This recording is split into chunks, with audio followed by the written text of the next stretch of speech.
Why? You wanna ask me out on a date?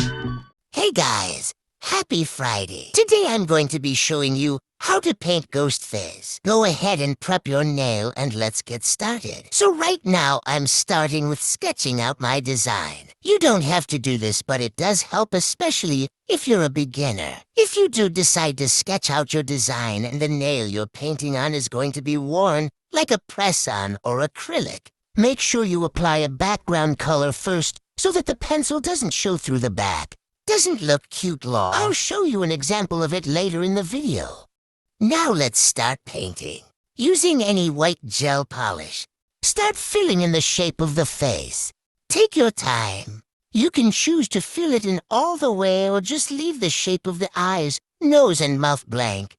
Here are the pencil marks on the back that I talked about earlier. Now go in with your black gel polish. Start filling in the hood part of the mask. Now use a dotting tool to create 2 dots for the mouth. Dot closest to the nose should be larger than the dot underneath. Connect the dots using the same dotting tool or a brush.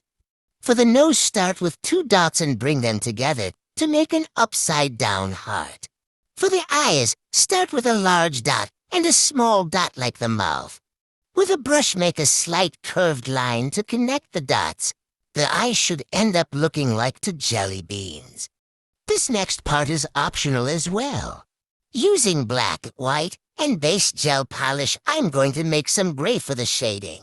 Apply it to the eyes, nose, and mouth. They're actually more like highlights. With black gel paint, start making the final details in the face. Gel paint is best for outlining and adding details like this. It's thicker and not runny like regular polish, so it stays in place. Here you can either leave it as is and apply your top coat, or you can add some shading.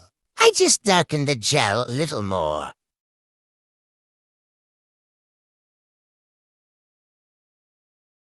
Just adding some final touches now.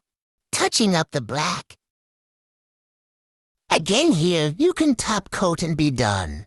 Or you can use some red gel polish and add some bloody fingerprints. I will always recommend to use gloves when trying a design like this. You can always use a detail brush instead. The top coat I am using for this design is the Beatles matte top coat. Thank you so much for watching. This is my first YouTube tutorial video ever, so I really appreciate it. Feel free to subscribe for more nail tutorial. Leave a comment if you have any designs you want me to recreate. Bye!